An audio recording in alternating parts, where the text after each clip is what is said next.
Presyo ng karne ng baboy sa mga pamilihan sa Dagupan City tumaas ng 20 pesos per kilo, habang bumaba naman ang presyo ng manok. Para sa price update, makibalita tayo live kay Claire Lacanilaw. Claire? Chris, nararanasan ang maraming supply ng karne ng manok sa ilang pamilihan sa Dagupan City, samantala nagsimula na ring tumaas ang demand sa karne ng baboy ngayong nalalapit ang Kapaskuhan.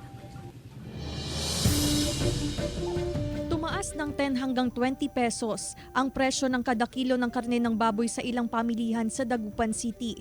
Sa ngayon, nasa 300 hanggang 340 pesos ang kada kilo ng presyo ng baboy sa lungsod. Samantala, bumaba ng 10 hanggang 20 pesos ang presyo ng karne ng manok sa ilang pamilihan sa lungsod. Sa ngayon, umaabot sa 160 hanggang 170 pesos ang presyo ng karne ng manok.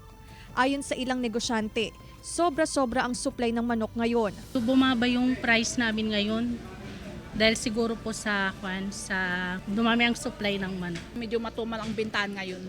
Kasi pag ganitong mababa kasi talagang parang pamurahan ng paninda.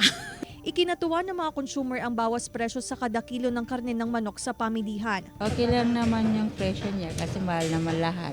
Ayon sa Sinag, posibleng hanggang sa susunod na taon pa, mararanasan ang mataas na supply ng manok. Aside from yung local production kasi natin, imported, puno pa rin yung storage. So this year wala tayong problema. Samantala, Chris, price update muna tayo dito sa pamilihang bayan ng Kalasyaw, Pangasinan. Ang lowland vegetables, ang ampalaya ay 80 pesos ang per kilo ngayon. Ang sitaw naman nasa 60 pesos ang per kilo. Ang pechay naman ay nasa 45 pesos ang kada kilo, habang ang kalabasa naman ay nasa 60 pesos ang per kilo.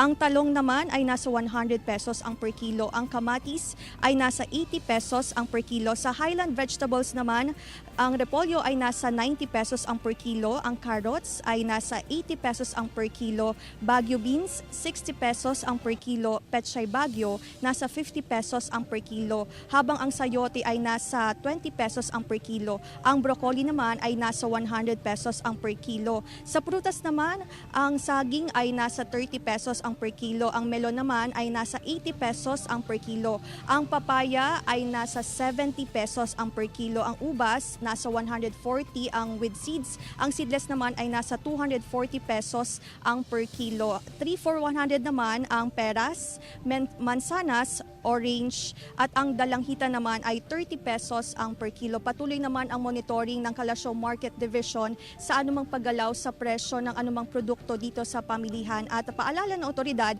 na maging mapanuri sa mga binibiling produkto dito sa pamilihan. Chris. Maraming salamat sa price update, Claire Lacanilaw.